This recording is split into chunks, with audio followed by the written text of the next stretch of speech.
ছেলে মেয়ে প্রাপ্তবয়স্ক হওয়ার পর বিভিন্ন গুনাহের কাজে লিপ্ত হয়ে যায়। মা বাবা বিয়ে না দিলে সেই ক্ষেত্রে ছেলে মেয়ে নিজ ইচ্ছায় গুনাহ থেকে বাঁচার জন্য বিয়ে করে ফেলতে পারবে কি না, শরীয়তের দৃষ্টিতে ব্যাখ্যা করলে সমাজ উপকৃত হবে। শোনো ভাই, গুনাহ থেকে বাঁচার জন্য তুমি বিয়ে করতে চাচ্ছ, এই দৃষ্টিকোণটা ভালো, কিন্তু তোমার এটুকু চিন্তা করা উচিত তোমার জীবনের একটা ধাপ থেকে আরেকটা ধাপে যাবে, তোমার দাম্পত্য জীবন শুরু করবে। এই সময়ে যদি তোমার মা বাবাকে কষ্ট দিয়া তোমার দাম্পত্য জীবন শুরু করো, তাহলে তোমার এই গোটা জিন্দিগিতে আল্লাহ রহমত থেকে বঞ্চিত হয়ে যাবে। কারণ মা বাবা কষ্ট পাইলে আল্লাহ কষ্ট পায়, মা বাবা খুশি হইলে আল্লাহ খুশি হয়।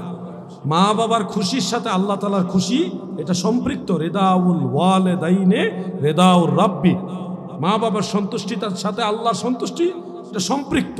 অতএব আমি তোমাকে বলছি, তোমার মা রাজি না হলে বাবাকে চেষ্টা করো, বাবাকে রাজি না হলে মাকে চেষ্টা করো। অল্প দাদা দাদি আছে, প্রতিবেশীদের মধ্যে আরও সম্মানী ব্যক্তি আছে, তাদেরকে দিয়ে চেষ্টা করো। বিবাহ মা বাপ সাধারণত সন্তানদের বিবাহের জন্য ডাল হয়ে দাঁড়ায় না। মা বাপ চায় সন্তান উপযুক্ত হোক, তার ক্যারিয়ারের ব্যাপারে আরো একটু স্বাবলম্বী হোক, এটা মা বাবা চায়। এটা কিন্তু তোমার ক্ষতি চায় না। তুমি তোমার অর্থনৈতিক অবস্থা ভালো করো, তোমার ক্যারিয়ারটা একটু ভালো হোক, এটা কি তোমার ক্ষতি?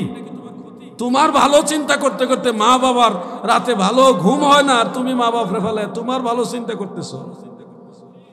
এই জন্য বলবো, সাধারণত আমার যতটুকু জানা আছে, মা বাবা সন্তানের বিয়ে তো দিবেই, হয়তো আজকে না দিয়ে কালকে দিবে, এরকম আর কি ঘটনাটা।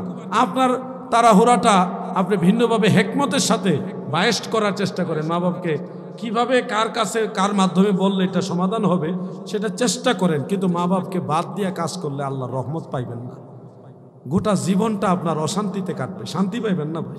পায় নাই তো, আমি তো দেখি, চোখের সামনে অনেক ঘটনা দেখি। তো মা বাপরে বাদ দিয়া বেশি বুঝে যারা বিয়ে শাদী করে ফেলছেন, যাকে আপনি বেশি আপন মনে করলেন সেই বেগম সাহেবা ওয়াইফ,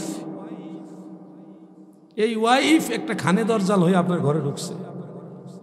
অত্যাচার যে পৃথিবীতে কত রকম সেটা তার কাছে পাবেন যদি মা বাবার বদদোয়া থাকে। মা বাবার দোয়া নেন, মা বাবার সাথে মিলে গার্জিয়ান মুরব্বীদেরকে সাথে নিয়ে 2-4 দিন আগে আর পরে, এই তো মা বাবা তো বিয়ে করাবে না এরকম তো না, তারা আপনাকে বিয়ে করাইবার জন্য সুন্দর পরিবেশ করতেছে যে আমার ছেলেটা ভালো একটা রুজি রোজগারের ব্যবস্থা করুক, তারা হেল্প করতেছে।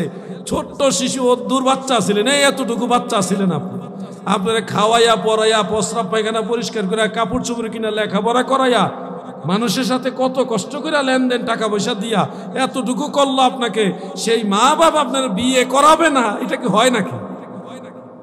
নিঃসন্দেহে মা বাবা আপনার বিবাহ করাবে, আপনার হেকমত অবলম্বন করতে হবে।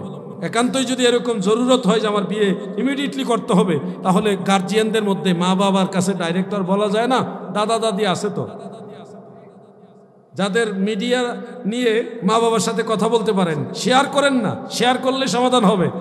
আল্লাহর গুসার কুপানলে পতিত হবেন যদি মা বাবার মনে কষ্ট দেন। আল্লাহ আমার ভাইদের বুঝার তৌফিক দেন, বলে না আমি।